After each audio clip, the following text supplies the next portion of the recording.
Hello বন্ধুরা, welcome to my YouTube channel. আরও একটা নতুন ভিডিও নিয়ে চলে আসলাম। এই ভিডিওতে একটা ট্রেলার নিয়ে আলোচনা হবে, যেটা কিছুক্ষণ আগে মেকার্সরা ড্রপস করেছে। সেটা হচ্ছে 15ই আগস্ট রিলিজ হচ্ছে সৃজিত মুখার্জি পরিচালিত, চঞ্চল চৌধুরী অভিনীত পদাতিক সিনেমাটা নিয়ে, যেটা trailer friends communication YouTube channel থেকে কিছুক্ষণ আগে তারা রিলিজ করেছে। তো আমার কেমন লাগলো ট্রেলারটা? এই ট্রেলারটা কিন্তু আমার অন্য লেভেলের লেগেছে। তিনি একজন বিখ্যাত কিংবদন্তি পরিচালক মৃণাল সেন, এবং তাকে আমরা সবাই চিনি। হ্যাঁ, এটা ঠিক, আমাদের জেনারেশন সেই সময়ের তার সিনেমা হয়তো অতটা তখন দেখে উঠতে পারিনি, যেটা এখন অনেকেই দেখছে। যেমন চালচিত্র, এখন এই সিনেমাটার মধ্যে অনেকেই কিন্তু মৃণাল সেনকে চিনতে পেরেছে, জানতে পেরেছে, এবং সে কিন্তু দারুণ দারুণ কিছু কাজ করেছেন। এবং তিনি এমনি এমনি কিংবদন্তি না, তার কিংবদন্তি হওয়ার পেছনে অনেক কারণ আছে।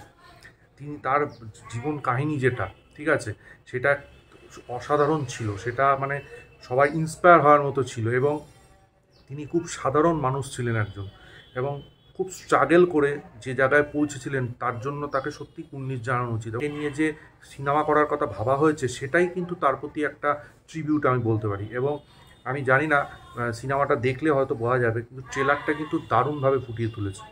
ট্রেলারটা কিন্তু খুব ভালো হয়েছে। আর চঞ্চল চৌধুরী, তিনি যে দারুণ মাপের একজন অভিনেতা, সেটা কিন্তু তিনি এই সিনেমায় কিন্তু প্রমাণ করে। এমনি তো তিনি প্রমাণ করার কিছু নেই, তিনি এর আগে বহু অনেক ভালো ভালো কাজ করেছেন, যেখানে তিনি প্রমাণিত যে তিনি একজন দারুণ অভিনেতা। তিনি কিন্তু মৃণাল সেনের চরিত্রে, কিন্তু সোজা কথা নয়, কারণ তিনি একজন কিংবদন্তি ডাইরেক্টর। অনেক ইন্টারভিউতে তিনি বলেছেন, যখন সৃজিত মুখার্জি ওনাকে বলল এই কাজটার কথা, তখন কিন্তু তিনি মানে একটু সংশয় প্রকাশ করেছিলেন, কিন্তু সেইটাকে তিনি কিন্তু একদম পরিষ্কার করে ফুটিয়ে তুলেছেন। সেটা তার অভিনয় দেখে, বিভিন্ন কাজের ধরন দেখেই বোঝা যায়। ট্রেলারটার মধ্যে বেশ কিছু জায়গায় এত ইমোশনালভাবে টাচ দেওয়া হয়েছে, যেটা সত্যি। যেমন লাস্ট সিনটা ট্রেলারে, যেখানে ওই বাচ্চা বয়সের যে মৃণাল সেন, সে জানলার সামনে দাঁড়িয়ে উলঙ্গ হয়ে কাঁদছে, মানে এটা মানে খুবই ইমোশনাল টাচ। এবং বেশ কিছু জায়গা আছে যেখানে তিনি ওই ঘর থেকে বেরিয়ে বয়স্ক বয়সে হেঁটে যাচ্ছেন এবং একটা দেয়ালে ধরছেন, এটা আইকনিক।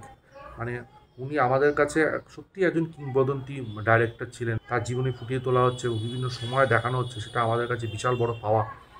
এবং তিনি যে মানে যেসব সিনেমাগুলো করেছেন, এবং যেসব স্ট্রাগল তিনি প্রচুর স্ট্রাগল তিনি ফেস করেছেন, ঠিক আছে, সেগুলো কিন্তু এই ট্রেলারের মধ্যে দেখানো হয়েছে। আশা করি সিনেমাটা আরও ভালো করে দেখানো হবে, এবং তিনি যে সম্মানটা পাচ্ছেন, সেটাও এখানে পরিষ্কার হয়ে আছে।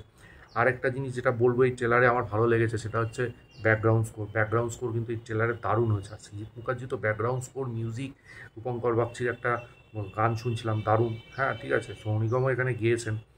তো ওভারঅল কিন্তু ট্রেলারটা আমার ব্যাপক লেগেছে। এই সিনেমাটা কিন্তু আমি মনে করি রাজ চক্রবর্তী পাবলিকে ভালো টক্কর দেবে। অনেকেই কিন্তু এই সিনেমাটা দেখতে যাবে। মোনামি ঘোষের কথা বলবো, মোনামি ঘোষ কিন্তু এখানে খুব ভালো অভিনয় করেছেন। এবং এই যে মৃণাল সেন যে ফ্যামিলির দিকে খুব একটা নজর দিতে পারতেন না, এই টিম নিয়েই পাগল ছিলেন, সেইটা কিন্তু মোনামি ঘোষের একটা ডায়লগে এখানে প্রমাণ হয়ে যায়, যে তুমি ফ্যামিলি মানে পরিবারের কথা ভাবলে কোথায়, ঠিক আছে, যখন তিনি মারা যাচ্ছেন বলছেন। তো ট্রেলারটা কিন্তু আমার অনবদ্য লেগেছে, এবং আশা করি সিনেমাটাও খুব ভালো হবে। হয়তো এই সিনেমাটার মাধ্যমে সৃজিত মুখার্জির একটা বড়সড় কামব্যাক হলেও হতে পারে। তো দেখা যাক কেমন হয়।